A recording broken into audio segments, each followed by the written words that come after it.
Hi team, welcome to the Kindness, Curiosity and Comfortable Shoes podcast.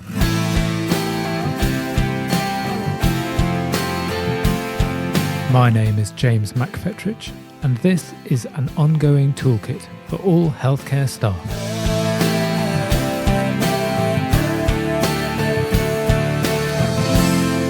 Whether you are a porter or a paediatrician, a domestic or a driver, clinical or non-clinical, just starting or just finishing your work in healthcare, this podcast aims to give you some useful thoughts about working for this amazing business to get you through your day.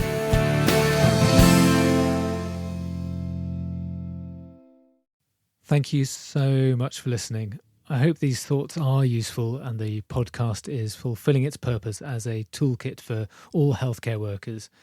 So before we start, if you enjoy listening to this podcast, please tell other people, tell your co-workers, share what you like about it.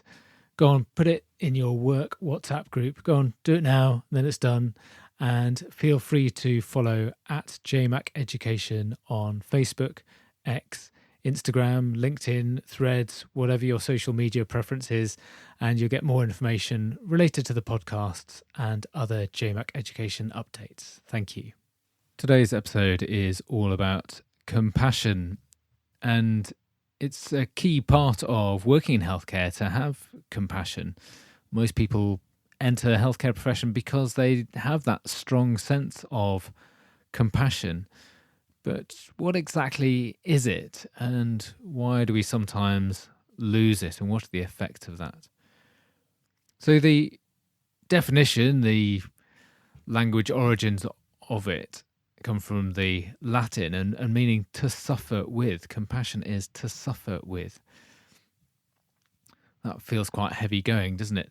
The more modern definitions are that it is a sympathetic concern for sufferings of the misfortunes of others, and perhaps particularly related to healthcare.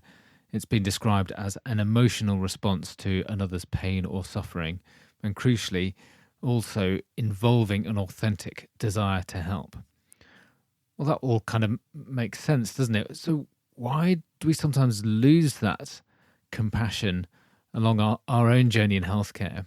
And that erosion of compassion has been talked about a lot and is a lot more comfortably talked about in the medical press from what I've seen.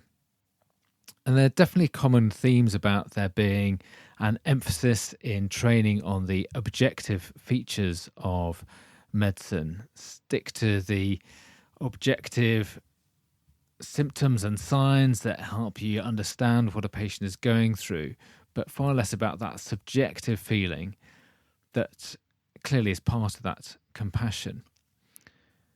There's also historically a huge culture of just ignoring compassion, that we may feel that it is somehow irrelevant, that those emotions can get in the way of us being clinicians who are thinking objectively. And because of that, there's often a lot of role modelling that we see people, perhaps in senior positions, who do not demonstrate compassion. Personally, I think that is becoming less of a thing, but it's still really important for us to understand compassion and certainly understand our own relationship to that. There's a scale which actually my mother sent to me about compassion, which is quite interesting, and I'll put a link to that in the show notes, called the Professional Quality of Life Scale. And like all these scales, it comes out with a number, sort of low, average or high, and can tell you a bit about your response to compassion or burnout. And I think these are useful in some ways, but most interesting is your response to each of the questions that it asks.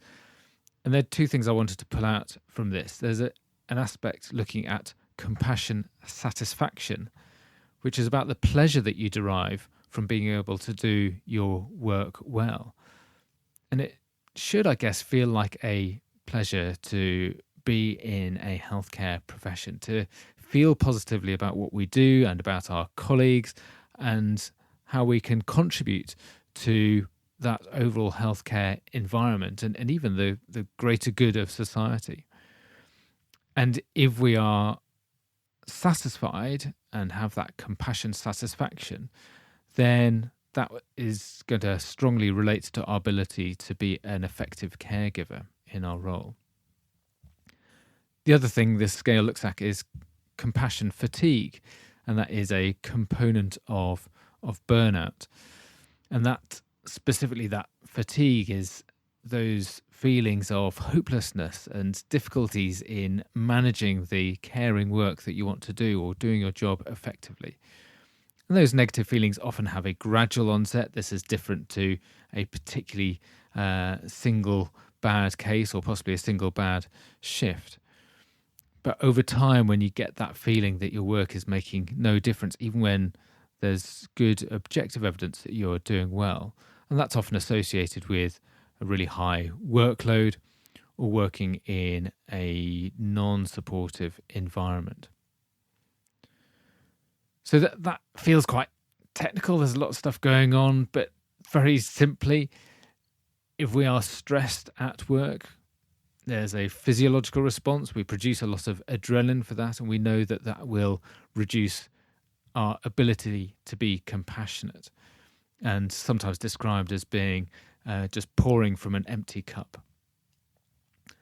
So that's really useful to know and understand, and a lot of that information is out there. But what can we do to rectify it?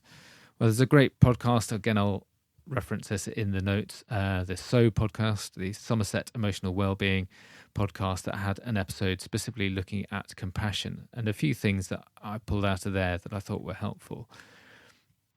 Firstly, there's something that really relates to me in this podcast about comfortable shoes and looking after yourself, that we need to be able to self-care to improve our compassion. And that's often forgotten. For us to be able to give, we need to have had that care for ourselves. And partly related to that, I guess, we need to have that self-awareness of when we are being less compassionate, or possibly just the self-awareness that we need to look after ourselves a bit more. Other things, as you'd expect in a complex work environment, that approach to teamwork, if that is there, then that can really help to improve our ability to be compassionate. And at the top of that teamwork, that compassionate leadership.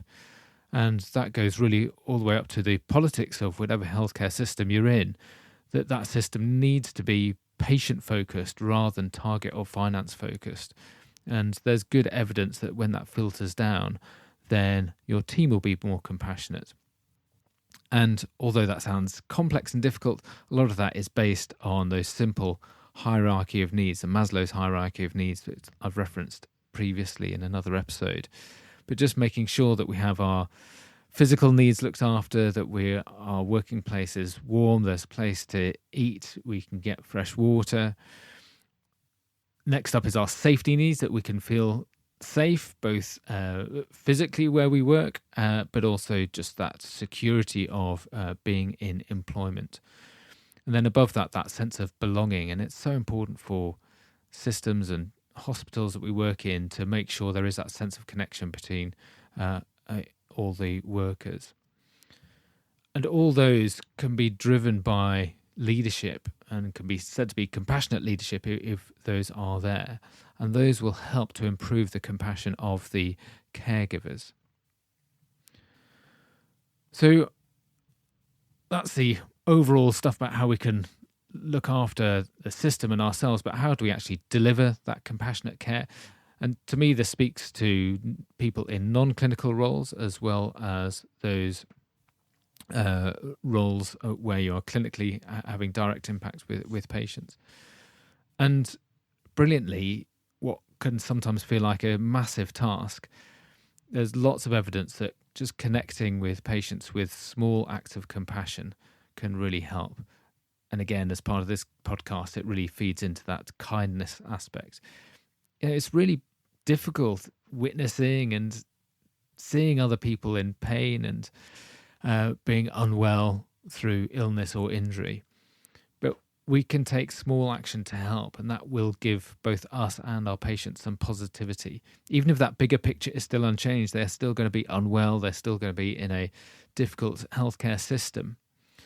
But these small acts can be really impactful, and crucially can only need to take a few seconds, just a few kind words, a touch, a handhold, our body language, making sure we have eye contact, a smile, making sure that we can demonstrate that we understand what a patient is going through just by smiling and nodding.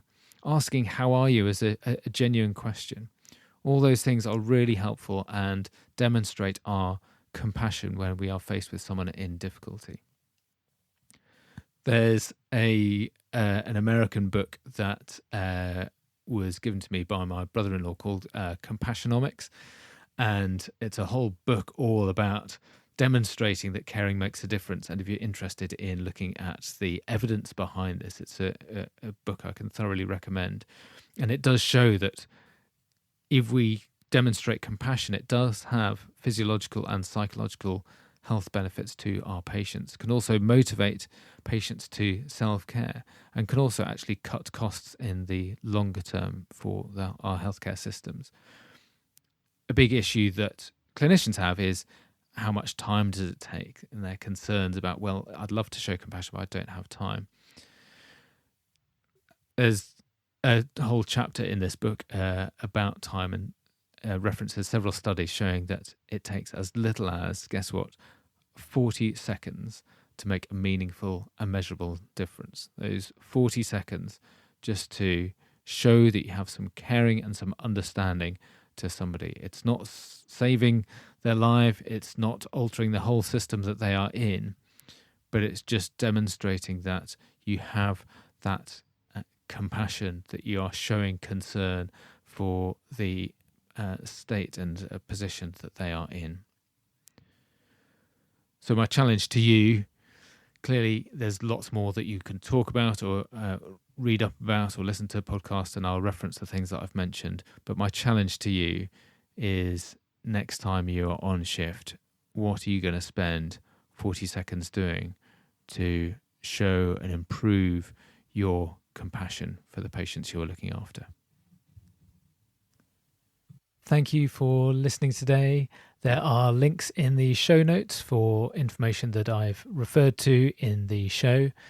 And if you enjoyed the show and want to help the podcast grow and expand, then please support me and the show and head to buymeacoffee.com/jmaceducation.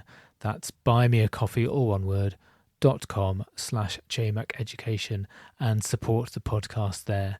Or if you're listening on the podcast website at kccpodcast.buzzsprout.com, click on the heart on the top right of the page, or click on the support the show link in the show notes. It's also really helpful for me if you rate, review, like, follow, share, subscribe, whatever's appropriate on whichever platform you're listening on. Again, it really does help grow the show. Thank you. So please take care of yourselves out there. You are doing a great job. And remember, be kind, be curious, and don't forget your comfortable shoes.